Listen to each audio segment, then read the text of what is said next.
For my final selection tonight, I'm going to turn to something quite different. This is from a novel I'm currently writing and am calling, for now at least, Chasing the Condor. Condor's principal character was party to a violent act as a boy of 15. Since then, he's been on the run, moving from place to place across the Pacific Northwest, each time under a different name. Now almost 34 years of age, he's in western Montana, where he's known as Clayton Poole. Intelligent and sensitive, largely self-educated, he harbors a desire to be a poet, as well as a strong sense of responsibility and perhaps guilt. For several months, Clayton's been staying at the home of Jake Henderson, performing a few daily chores for the farmer in return for room and board.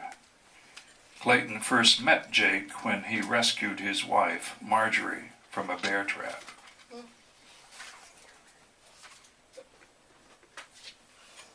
Clayton woke to the noise of furious voices, followed by what was either a door banging or a pistol shot.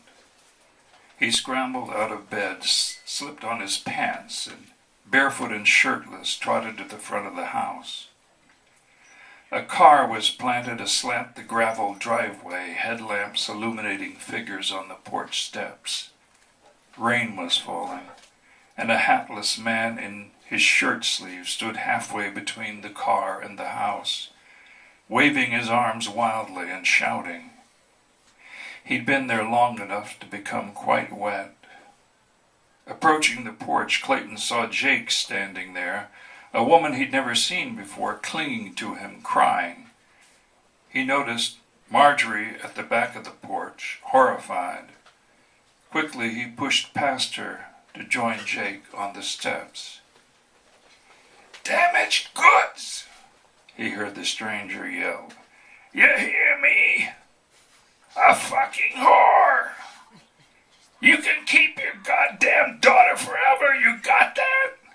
I never want to see that whore again!" The stranger was clearly drunk. Although he'd never met him, it seemed obvious to Clayton that this was the husband of Jake's daughter, Lynette, whose name he'd been told was Thomas Gilroy.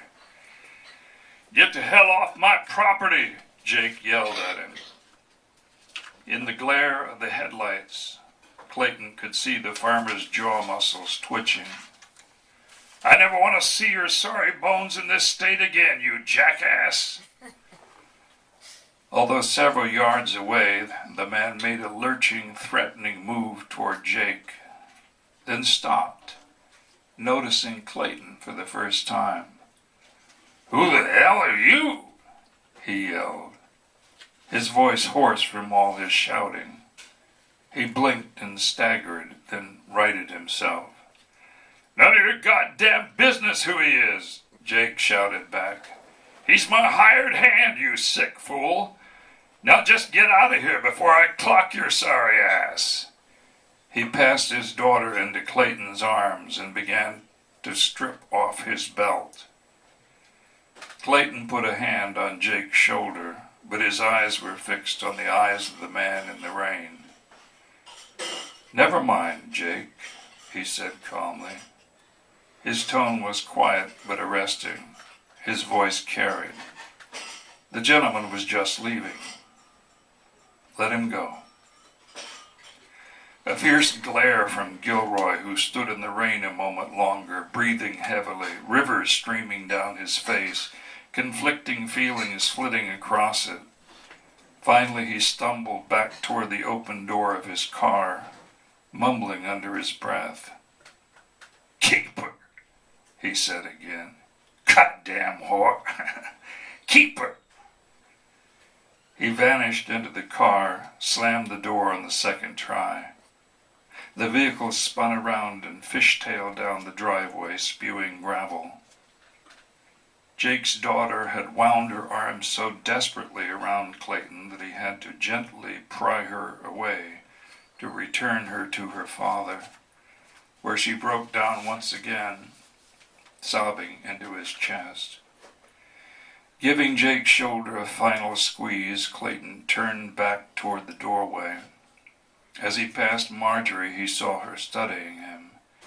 He raised his eyebrows, shrugged, and shook his head before returning to his room.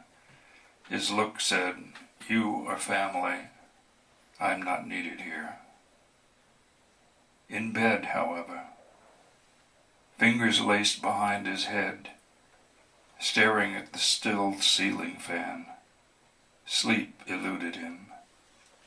His mind drifted from memory to memory, most about violence of one sort or another.